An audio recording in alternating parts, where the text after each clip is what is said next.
जय श्री कृष्णा मित्रों। आज हम आपको ऐसी गलतियों के बारे में बताने जा रहे हैं जिन्हें आपको अपने जीवन में कभी नहीं करना चाहिए। अगर आप इन गलतियों को करते हैं तो यह आपके जीवन में बड़ी परेशानियां खड़ी कर सकती हैं। मनुष्य की बर्बादी के 3 सबसे बड़े कारण होते हैं। इनमें पहला कारण यह है कि कुछ लोग महत्वपूर्ण बात को हल्के में लेते हैं। इसके उन्हें बाद में पछताता होता है और कई बार उसका जीवन बर्बाद हो जाता है। आज के वीडियो में हम यह भी जानेंगे कि यदि कोई स्त्री अपने पति के साथ शारीरिक संबंध बनाने से इनकार करती है तो इसके पीछे क्या कारण हो सकते हैं। यह विषय रिश्तों की गहराई और आपसी समझ से जुड़ा हुआ है। कुछ महिलाएं विभिन्न कारणों से अपने पति के साथ शारीरिक संबंध बनाने में रुचि नहीं दिखाती हैं। इसके पीछे कई वजह हो सकती हैं, जैसे भावनात्मक असहमति या दूरी। जब पति पत्नी के बीच आपसी समझ या भावनात्मक जुड़ाव की कमी हो तो यह उनके संबंधों को प्रभावित कर सकता है। स्वास्थ्य संबंधी परेशानियां। यदि किसी व्यक्ति को स्वास्थ्य से जुड़ी समस्या हो तो यह उनकी रुचि पर असर डाल सकती है। मानसिक तनाव या अन्य चिंताएं। जीवन में चल रहे तनाव, चिंता या व्यक्तिगत मुद्दे भी इसका कारण बन सकते हैं। मित्रों, यह बातें हमें सिखाती हैं कि जीवन में आपसी समझ और संवाद कितना महत्वपूर्ण है। पति पत्नी को एक दूसरे की भावनाओं और समस्याओं को समझने की कोशिश करनी चाहिए।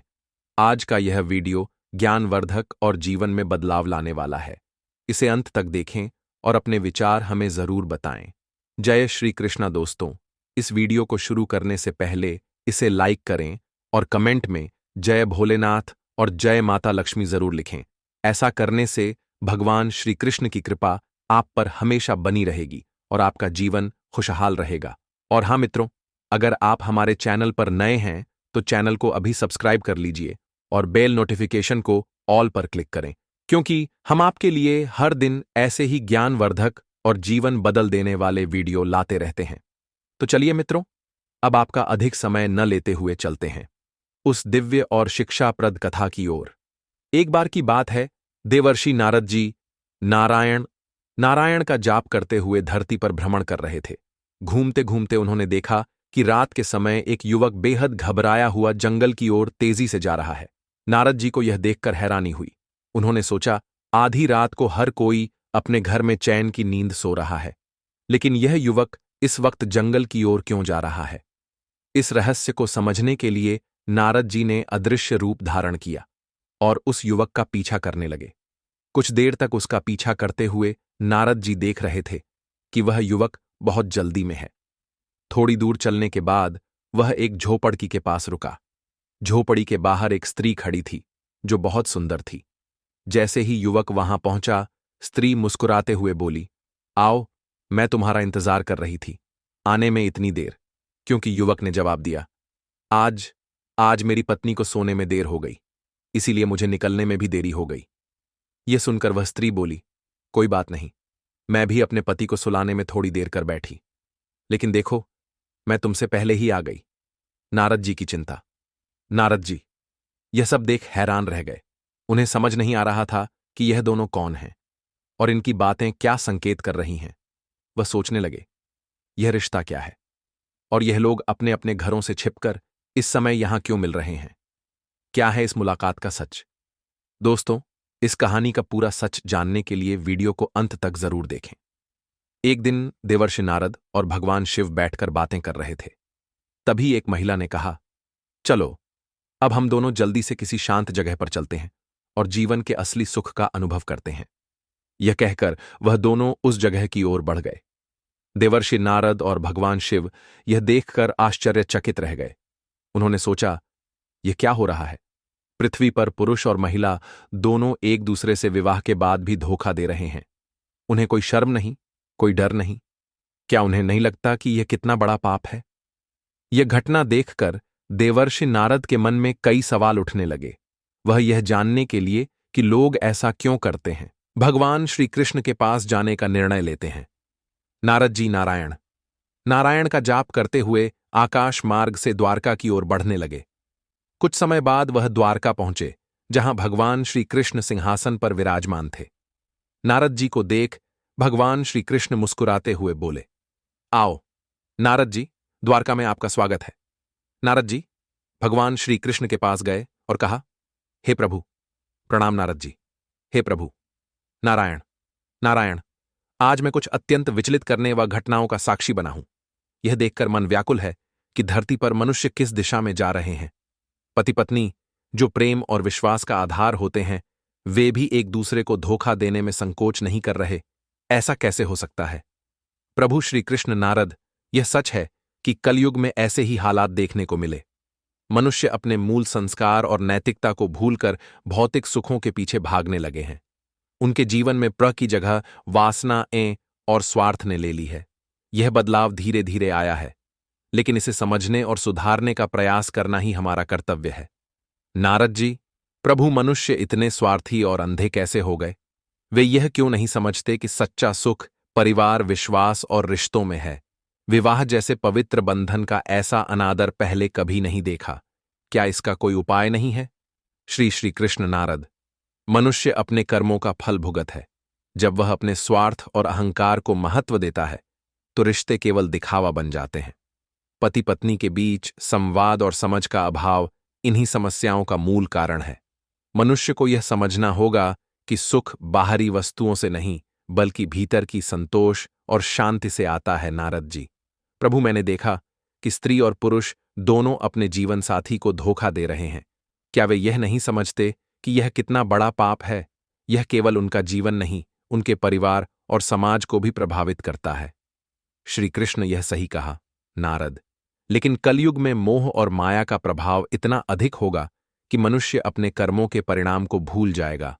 अपने स्वार्थ और क्षणिक सुख के लिए वह यह भूल जाएगा कि उसका कृत्य न केवल उसे बल्कि उसके आसपास के लोगों को भी दुख पहुंचा सकता है। नारद जी, प्रभु, मनुष्य यह क्यों भूल जाता है कि जीवन का असली उद्देश्य आत्मा की शुद्धि और परस्पर प्रेम है? वे क्यों नहीं समझते कि धन, शक्ति और वासना स्थायी सुख नहीं दे सकते? श्री कृष्ण नारद, यह कलयुग का स्वभाव है। मनुष्य को शिक्षा और जागरूकता के माध्यम से सही दिशा दिखानी होगी। उसे यह समझाने की आवश्यकता है कि जीवन केवल भौतिक सुखों तक सीमित नहीं है। सच्चा सुख तो सेवा, प्रेम और समर्पण में है। नारद जी, प्रभु, क्या हमें कुछ ऐसा नहीं करना चाहिए जिससे मनुष्य सही मार्ग पर आ सके? श्री कृष्ण नारद, हर युग में ज्ञान और सच्चाई को फैलाने वाले लोग होते हैं। यदि मनुष्य अपने कर्मों और विचारों को सुधारने का प्रयास करता है, तो बदलाव संभव है। प्रेम और संवाद से हर रिश्ते को सशक्त किया जा सकता है। नारद जी, प्रभु, आप सही कह रहे हैं। मैं इस संदेश को सभी तक पहुंचाने का प्रयास करूंगा। लेकिन एक सवाल है, यदि मनुष्य ऐसा ही करता रहा तो उसका क्या होगा? श्री कृष्ण, यदि मनुष्य अपने कर्मों को नहीं सुधार तो उसे अपने कर्मों का फल भुगतना ही पड़ेगा।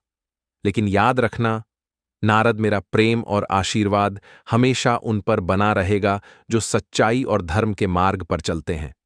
नारद जी, प्रभु, आपकी यह बातें मेरे हृदय को शांति देती। मैं यह समझ गया हूं कि मनुष्य को सही मार्ग दिखाने के लिए प्रयास करते रहना चाहिए। आपका आशीर्वाद बना रहे। श्री कृष्ण नारद, तुम मेरी कृपा से इस संदेश को फैलाओ। याद रखना, जहां प्रेम और सत्य है, वहां मैं हूं। नारायण नारायण। नारद जी, हे प्रभु, नारायण नारायण। मनुष्य तो अब एक दूसरे की भावनाओं की कदर करना ही भूल गए हैं। हर कोई अपने स्वार्थ के पीछे भाग रहा है। पति पत्नी जो जीवन भर के साथी होते हैं, वे एक दूसरे को धोखा दे रहे हैं। क्या यही धर्म है? श्री कृष्ण नारद, यह तो कलयुग का प्रभाव है। जब मनुष्य के मन में स्वार्थ, वासना और ईश का वर्चस्व हो जाता है, तो वह अपने रिश्तों की पवित्रता को भूल जाता है। लेकिन यह भी सत्य है कि हर मनुष्य के भीतर आत्मा की ज्योति है। उसे बस सही मार्ग दिखाने की आवश्यकता है। नारद जी, प्रभु हो, लेकिन क्या यह नहीं हो सकता कि मनुष्य स्वयं इस सत्य को समझे? क्या हर बात सिखाने के लिए किसी को जाना ही पड़ेगा? श्री कृष्ण नारद, मनुष्य की प्रकृति ऐसी है कि वह अनुभव से ही सीखता है। जब वह अपने गलत कार्यों का परिणाम भुगता है, तभी उसे अपनी भूल का एहसास होता है। लेकिन कुछ लोग ऐसे भी होते हैं जो पहले ही चेत जाते हैं। इसलिए सत्य और ज्ञान का प्रचार करना जरूरी है। नारद जी, प्रभु, आपने सही कहा, लेकिन यह कैसे संभव होगा? जब हर कोई अपनी ही दुनिया में व्यस्त है, तब कौन इन बातों को सुनेगा? श्री कृष्ण नारद, जो सुनने वाले होते हैं, वे अपने आप खींचे चले आते हैं। तुम देखोगे कि सत्य के प्रति आकर्षण हमेशा बना रहता है। बस धैर्य और प्रेम से कार्य करना होगा। नारद जी प्रभु, लेकिन एक बात और, जब मैंने देखा कि लोग अपने जीवन साथी को धोखा दे रहे हैं, तो यह भी समझ नहीं आया कि ऐसा करने से उन्हें क्या मिलता है। क्या यह क्षणिक सुख इतना महत्वपूर्ण है? श्री कृष्ण नारद, यह मोहमाया का प्रभाव है। मनुष्य क्षणिक सुख में स्थायी शांति ढूंढने का प्रयास करता है। वह यह भूल जाता है कि यह सुख समाप्त हो जाएगा और उसके पीछे केवल पश्चाताप और दुख रह जाएगा। नारद जी प्रभु, क्या लोग इतना भी नहीं समझ सकते कि उनका यह कृत्य उनके जीवन को बर्बाद कर सकता है? श्री कृष्ण, यह समझने के लिए उनके भीतर का विवेक जागृत होना चाहिए और यही विवेक जागृत करने का कार्य हमें करना है। उन्हें यह बताना होगा कि सच्चा सुख आत्मा की शांति और रिश्तों में समर्पण में है। नारद जी प्रभु, लेकिन जब मैं उन्हें यह बताने जाऊंगा तो हो सकता है कि वे मेरी बातों को अनसुना कर दें। श्री कृष्ण, यह तुम्हारा कार्य है कि उन्हें सच्चाई बताओ। स्वीकार करना या ना करना उनका निर्णय होगा। याद रखना, जो बीज बोया जा है वह कभी ना कभी अंकुरित होता ही है। नारद जी प्रभु, अब मैं समझा कि सत्य के मार्ग पर चलते हुए धैर्य और प्रेम सबसे महत्वपूर्ण है।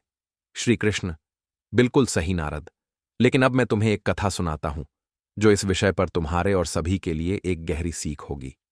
श्री कृष्ण ने नारद जी से कहा, नारद, मैं तुम्हें एक कथा सुनाता हूं जो तुम्हारे मन के प्रश्नों का उत्तर देगी। यह कथा तुम्हें यह समझाए कि जब कोई स्त्री पराये पुरुष के साथ संबंध बनाती है या कोई पुरुष पराई स्त्री के साथ, तो उसका परिणाम क्या होता है। सुनो ध्यान से। एक गांव में एक किसान रहता था जिसका नाम मधुसूदन था। मधुसूदन एक मेहनती और ईमानदार व्यक्ति था। उसकी पत्नी सुमित्रा भी बहुत सुलझी हुई और सुशील थी। उनका घर खुशहाल था। लेकिन गांव में ही एक धनी व्यापारी रघुनंदन अपनी पत्नी के साथ रहता था।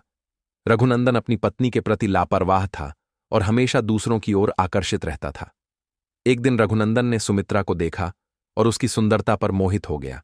उसने किसी भी तरह सुमित्रा को अपने जाल में फंसाने की योजना बनाई। वह धीरे धीरे सुमित्रा के पास जाने लगा और उसकी मदद करने के बहाने उसके करीब आने की कोशिश करने लगा। सुमित्रा की फिसलती सोच, शुरुआत में सुमित्रा ने रघुनंदन की बातों को नजरअंदाज किया, लेकिन धीरे धीरे उसकी मीठी बातों और लालच में आकर सुमित्रा कमजोर पड़ने लगी। वह भूल गई कि उसका पति मधुसूदन उससे कितना प्रेम करता है और उसके लिए कितनी मेहनत करता है। कुछ समय बाद सुमित्रा और रघुनंदन का एक गुप्त रिश्ता शुरू हो गया। वे दोनों छिपकर मिलने लगे। लेकिन जो चीज गुप्त होती है वह लंबे समय तक गुप्त नहीं रहती। मधुसूदन को धीरे धीरे सुमित्रा के व्यवहार में बदलाव महसूस होने लगा। वह पहले जैसे खुश और प्रेमपूर्ण नहीं रही। घर में झगड़े होने लगे और सुमित्रा अक्सर किसी न किसी बहाने घर से बाहर जाने लगी। मधुसूदन के मन में शक घर करने लगा। इसी बीच रघुनंदन की पत्नी को भी अपने पति के व्यवहार पर संदेह होने लगा। उसने अपने नौकरों से पता करवाया तो उसे रघुनंदन और सुमित्रा के गुप्त संबंध के बारे में मालूम हो गया। गांव में कलह और अपमान। जब यह बात पूरे गांव में फैली तो सुमित्रा और मधुसूदन का सम्मान मिट्टी में मिल गया। मधुसूदन, जो एक ईमानदार और मेहनती किसान के रूप में जाना जाता था, अब लोगों के तानों का शिकार हो गया। सुमित्रा को गांव की स्त्रियां और पुरुष तिरस्कार भरी नजरों से देखने लगे। रघुनंदन का भी व्यवसाय ठप हो गया। जो लोग उससे व्यापार करते थे उन्होंने उससे दूरी बना ली। उसकी पत्नी ने उसे छोड़ने का निर्णय ले लिया। इस घटना का सबसे बड़ा प्रभाव सुमित्रा और मधुसूदन के बै पर पड़ा। वे लोग जो पहले अपने माता पिता पर गर्व करते थे, अब शर्म और तिरस्कार का जीवन जीने को मजबूर हो गए। गांव के बच्चे उनके साथ खेलना बंद कर चुके थे। सुमित्रा को धीरे धीरे अपनी गलती का एहसास हुआ। उसने महसूस किया कि उसने क्षणिक सुख के लिए अपने परिवार, अपने पति और अपने बच्चों का जीवन बर्बाद कर दिया। लेकिन तब तक बहुत देर हो चुकी थी। नारद, यह कथा हमें सिखाती है कि जब जब कोई स्त्री या पुरुष पराई छाया में सुख ढूंढने की कोशिश करता है तो वह अपने ही जीवन में दुख और अशांति का कारण बनता है। परिवार के रिश्ते विश्वास और सम्मान पर टिके होते हैं। यदि एक बार यह टूट जाए तो उसे दोबारा जोड़ना असंभव हो जाता है। क्षणिक सुख कभी स्थायी शांति नहीं ला सकता। मनुष्य को यह समझना चाहिए कि सच्चा सुख अपने परिवार और रिश्तों में है। यदि वह इन्हें महत्व नहीं देता तो उसका जीवन बर्बाद हो जाता है। प्रभु, आपकी यह कथा मेरे सभी सवालों का उत्तर है। अब मैं इसे सभी तक पहुंचाने का प्रयास करूंगा ताकि लोग समझ सकें कि गलत मार्ग पर चलने का परिणाम कितना भयानक हो सकता है। नारायण नारायण। जाओ नारद, सच्चाई और धर्म का संदेश फैलाओ, यही तुम्हारा कर्तव्य है। मित्रों, या आपको कथा कैसी लगी है? आप हमें कमेंट में जरूर बताएं, और अगर आप सभी हमारे चैनल पर नए थे तो हमारे चैनल को सब्सक्राइब करें और बेल आइकन को प्रेस कर लें ताकि हमारे ऐसे ही प्रेरणादायक कथा जैसे ही यूट्यूब पर अपलोड हो सबसे पहले आप लोगों तक पहुंचे। धन्यवाद।